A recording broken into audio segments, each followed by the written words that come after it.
Kesehatan memang mahal harganya. Begitulah ungkapan yang sering kudengar dari ibuku sewaktu kecil dulu.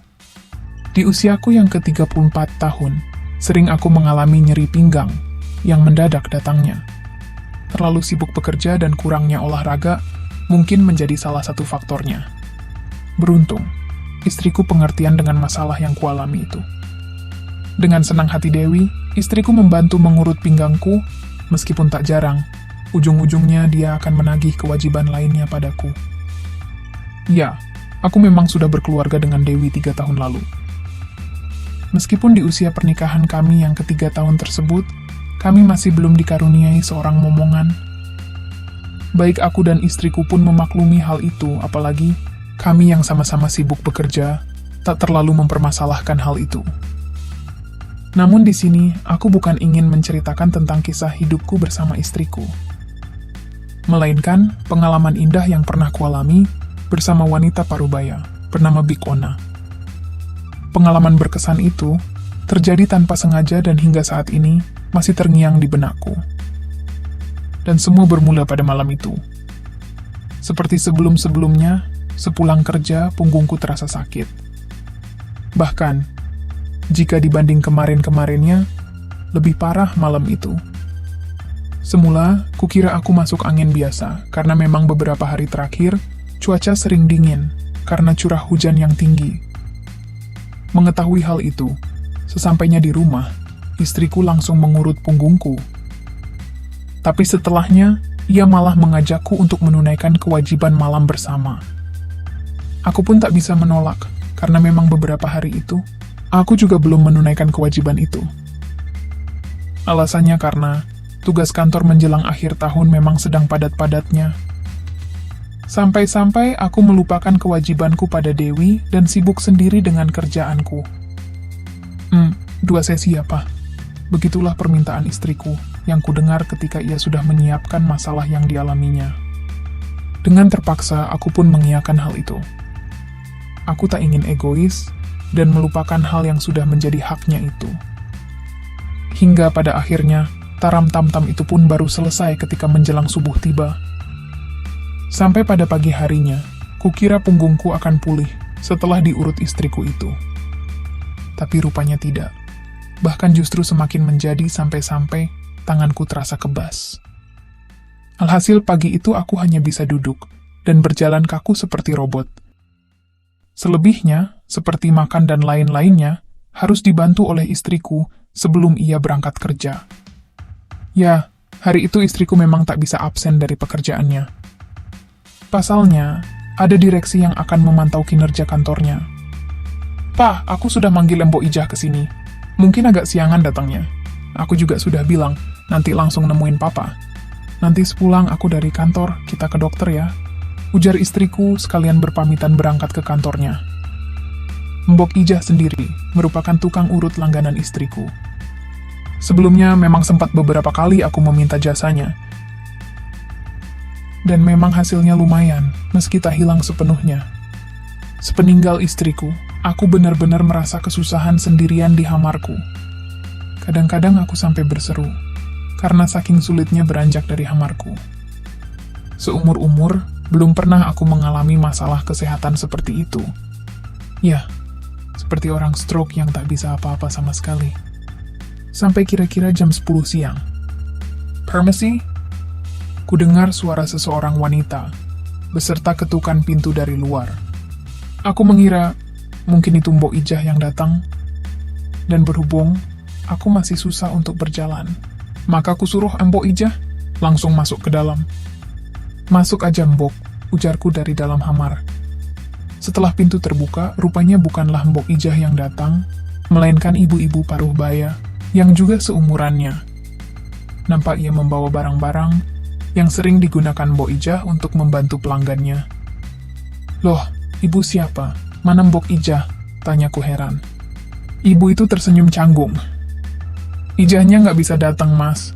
Tadi dapat telepon kalau saudaranya meninggal," ujar ibu itu, yang masih mematung di depan pintu. "Jadi, ibu yang gantiin Mbok Ijah?" Ibu itu mengangguk.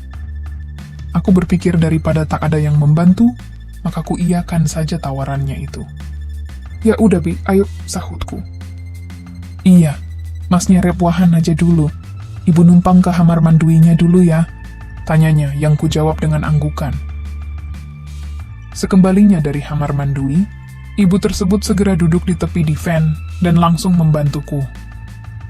Di tengah kesibukan itu, kami ngobrol basa-basi ngalor ngidul, sampai akhirnya ku ketahui jika beliau bernama Sarkona atau biasa dipanggil Big Ona. Beliau seorang janda tanpa anak, yang rupanya berasal dari satu desa dengan Mbok Ija. Profesinya pun sama, tukang urut juga. Hanya saja beliau lebih sering menerima jasa di penginapan daripada di komplek perumahan. Ini sih bukan encok mas, tapi masuk angin. Nggak bisa cuma diurut aja, mesti dikeroks juga, ujarnya. Ya, gimana baiknya aja sudah, Bik, sahutku menyetujuinya.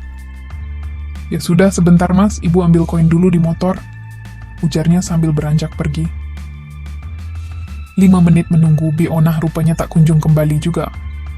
Sementara aku yang menunggu, lama-lama mendadak ingin buang hajiat. Sampai akhirnya, daripada kelamaan nunggu, aku pun berusaha berjalan sendiri menuju kamar mandui sebisaku.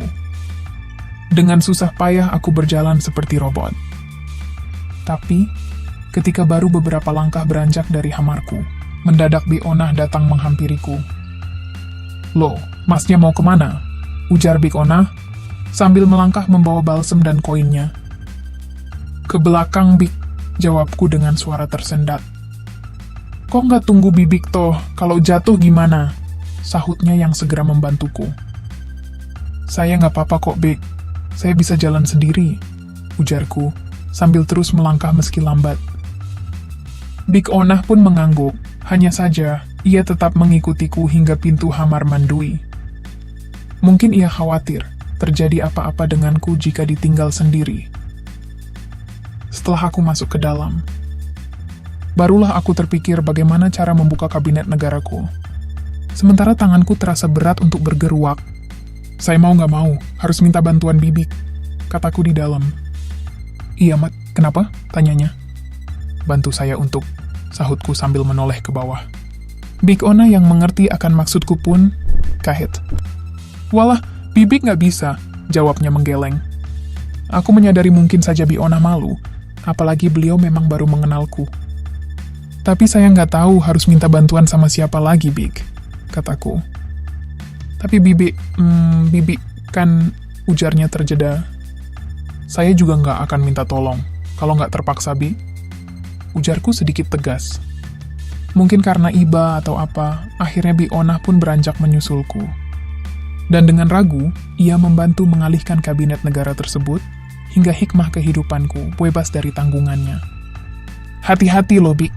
Kalau ada apa-apa Bibik bisa dimarahi istriku, hihihi. Candaku, meski jujur dak-dik-dak juga jantungku saat itu. Apalagi Bi Onah tak hanya membebaskan hikmah kehidupanku, melainkan beliau juga menunggu hingga aku selesai, lalu mengembalikan ke tempat semula. Bibik ternyata pintar ya, kataku sambil tersenyum. Pintar apa sih, Mas? Bibik seperti itu. Kan soalnya Bibik juga pernah ngurusin masalah seperti ini, ujarnya. Wah, pasti senang suami Bibik dong. Ada istri yang perhatian kayak Bibik, ujarku. Masa sih, Mas? Tanyanya. Iya, kan para suami senang diperhatikan, apalagi kalau dipancingku. Big Onah yang mengerti kemana arah ucapanku, justru tersipu. Jika ku perhatikan, agaknya Bibi Ona memang telah lama tak mendapat siraman. Terbukti beliau senyum-senyum saat obrolanku mengarah pada hal baik lainnya. Masnya ngomong apa toh? Ya udah kalau selesai, Bibi kantor ke kamar, ujarnya, sementara aku mengangguk setuju. Sesampainya di kamar, Bi Onah pun melanjutkan bantuan tersebut. Namun bedanya, aku memilih untuk duduk di tepi divan, sementara Big Onah membelakangiku. Hal itu agar memudahkannya dalam membantuku kerokan. Kalau ngeroks gini, ada yang minta lebih nggak, Bik? Tanyaku iseng. Sejenak Big Onah menghentikan bantuannya. Ya, ada sih, Mas. Tapi kalau yang seumuran Masnya sih jarang. Rata-rata milihnya yang muda-muda. Emang kenapa toh? Tanya-tanya itu. Jelasnya sambil kembali membantu. Ya, nggak apa-apa sih, Bik. Saya kan cuma tanya. Terus kalau seusia saya jarang, biasanya usia berapa yang minta ke Bibik? Tanyaku penasaran. Kebanyakan yang sudah uzur, Mas. Tapi Bibik males, ujarnya. Males kenapa, Bi? Ya gitu, Mas. Cuma 1, 2, 3 hore, hihihihi, tawanya. Maksudnya, Bi? Tanyaku yang juga tertawa, meski aku tak begitu mengerti akan maksudnya. Ya, baru 1, 2, 3 jalan sudah selesai, Mas, jawabnya. Sontak aku tertawa. Entah kenapa obrolan itu justru membuat pikiranku piknik, bahkan keinginan lainnya pun timbul. Kalau semisal saya minta lebih, kira-kira saya nambah berapa, Bi? Tanyaku. Bik Onah langsung menoleh kaget. Lah, memang Masnya minat toh? Bibik udah tua loh. Bibik carikan yang fresh ya, sarannya. Tapi, kalau saya inginnya sama Bibik, gimana dong? Tanyaku yang kemudian berbalik. Seketika itu Bik Onah mendadak canggung. Kalau Bibik sih, Bik Onah lantas menyebutkan nominalnya padaku. Sontak aku kaget. Pasalnya, nominal harganya memang cukup terjangkau dan hemat. Kalau Bibik sih, yang penting cukup untuk beli beras, Mas. Yaudah, Bi, tunggu apa lagi? Ujarku ragu. Sejenak nampak Bik Onah berpikir. Awalnya, aku mengira jika Bik Onah akan enggan untuk menerima niat mulia tersebut. Tapi sedetik kemudian, beliau justru merapatkan barisannya. Tapi lampunya Bibik puadamkan aja ya, Mas. Bibik nggak pede. Ucapnya sambil melangkah, untuk memaduamkan lampunya. Dengan penerangan yang masih nampak melalui jendela, bisa kuperhatikan Bik Onah mempersiapkan sajian-sajian lainnya. Dan yang membuatku melongo adalah rerumputan gersang padang Sahara yang bersembunyi di balik segitiga bermudanya. Sungguh aku benar-benar tak percaya. Di usianya yang bisa dibilang renta, Bik Onah masih rajin mengelola dengan baik dan rapi tentunya. Bersih sekali ya, Bi, ujarku takjub. Kalau nggak bersih, kan nggak akan payu toh, Mas.